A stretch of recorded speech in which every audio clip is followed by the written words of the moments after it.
Dépassez vos limites. Programme enregistré à l'origine par Ricardo Melo de l'Institut Namasté le 22 avril 2018. Les audios sont préparés par les volontaires de la pilule de l'Évangile. Notre équipe de collaborateurs a toujours besoin d'aide. Soyez vous aussi volontaires pour notre cause. Rejoignez notre page sur Facebook, Pilule de l'Évangile. Bonjour mes chers amis, bonjour. Avec beaucoup de tendresse, nous commençons une autre pilule de l'Évangile. Comme toujours, nous vous souhaitons beaucoup de paix et de lumière. Laissez briller votre lumière, laissez sortir ce qu'il y a de mieux en vous. Que Jésus vous bénisse et que vous puissiez par conséquence, avec cette connexion, vous sentir une personne plus spéciale, avec la possibilité de développer votre potentiel. En fait, c'est ce que je voulais parler aujourd'hui. Des limites. Quelles sont vos limites? Quelles sont les idées qui vous limitent? Avez-vous réfléchi à ce sujet? Quelles sont vos pensées qui vous empêchent d'aller vers l'avant, d'avoir une vie meilleure et d'être plus heureux en amour, par exemple? Quelles sont vos croyances par rapport à la vie et sur vos capacités qui vous empêchent d'être une personne plus généreuse, plus gentille, afin de pardonner et vous libérer du passé? Quelles sont vos pensées qui vous empêchent d'être mieux qu'avant? Quand on parle de dépasser nos limites, en fait on parle d'ouvrir notre regard pour voir la vie différemment. Dépasser nos limites signifie aller plus loin que de faire des nouvelles choses. C'est peut-être développer différentes façons de faire face à notre vie. Bien sûr, quand nous pensons par exemple de dépasser les limites dans une discipline sportive, nous pensons battre un record, soit la natation, soit l'athlétisme. D'ailleurs, c'est en fait assez curieux. Il y a quelques histoires de personnes qui ont pris beaucoup de temps pour battre des records. Et une fois que quelqu'un a réussi, il y en a plusieurs qui ont fait de même. C'est comme si inconsciemment, nous croyons même limite, et quand quelqu'un dépasse cette barrière, c'est comme si elle disait à tout le monde « Ne croyez pas que ces limites existent, car si j'ai pu les dépasser, vous pouvez le faire aussi. » Alors, être heureux, c'est un geste de générosité que vous avez avec le monde autour de vous. Notre médiocrité ne profite à personne. Cela n'est pas une offense, le mot médiocre vient du mot moyen, ce qui est au milieu. Les personnes médiocres sont celles qui ont une vie moyenne. Il n'y a aucun problème à avoir une vie moyenne. Vous en avez le droit, mais avoir une vie moyenne, tout en voulant avoir des résultats extraordinaires, c'est de la folie. Ça ne sert à rien de vouloir gagner à la loterie si vous ne jouez pas. Il n'y a aucun sens. Vous voulez manger des omelettes sans casser les œufs. Vous voulez avoir une vie fantastique, mais vous vivez de façon très médiocre. Ce n'est pas possible. Vivre médiocrement, c'est toujours vivre en trouvant des limites pour soi-même. C'est toujours croire que vous ne pouvez pas laisser briller votre lumière. Pire encore, vous empêchez que les autres brillent aussi. Malheureusement, nous notons que c'est une tendance très commune. Vous voyez des gens avec des problèmes d'estime de soi, qui ne peuvent pas se permettre d'être heureux par exemple. Si vous n'êtes pas prudent, ce genre de personne vous met plus bas que terre.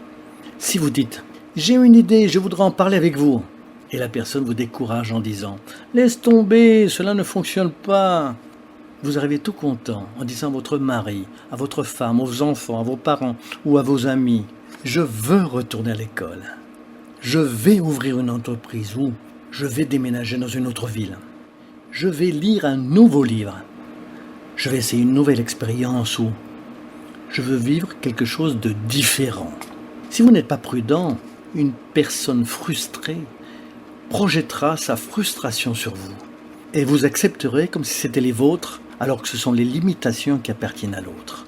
Quand quelqu'un dit « cela ne marche pas », vous savez, il n'y a pas moyen d'atteindre le succès. Mon Dieu, c'est un fou qui essaye d'influencer un autre fou.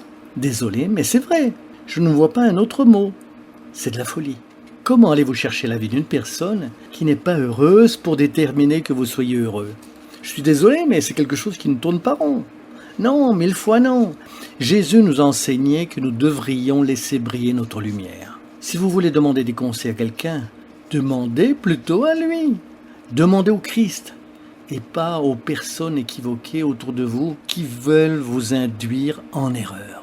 Il s'agit de gens qui prétendent être en mesure de déterminer des lois religieuses et sociales. Néanmoins, ces gens n'arrivent même pas à être heureux dans leur propre famille.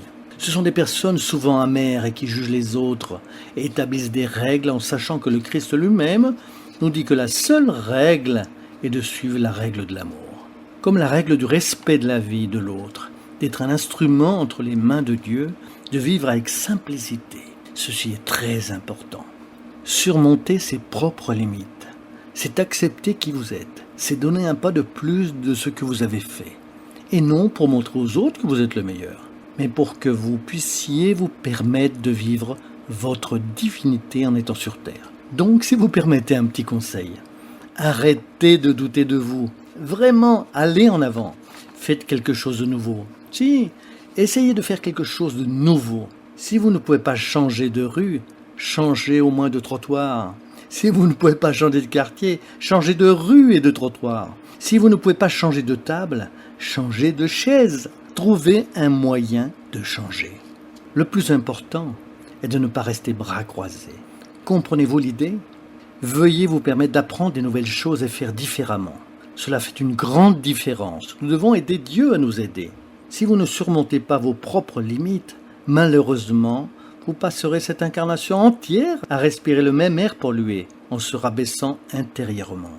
Je n'arrive pas, je ne peux pas le faire. On dirait un disque rayé. Cela ne marche pas. Je suis trop vieux, ou alors je suis trop jeune, ou encore je suis trop malade. Lorsque vous répétez cela, d'autres personnes qui ont le même problème que vous sont en train de parcourir un chemin différent, car ils ont la résilience.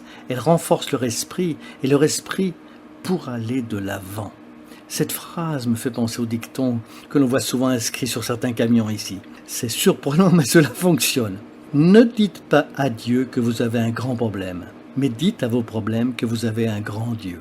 Ceci est l'idée que je voulais exposer. Que Jésus vous bénisse. Puissiez-vous avoir une merveilleuse journée. Et oui, dépassez vos limites en faisant un pas à la fois, en bouchant vos oreilles aux médisances et par conséquent, laissez luire leur âme pour qu'elles en bénéficient. Rappelez-vous, quand vous êtes heureux, vous motivez d'autres à être heureux aussi.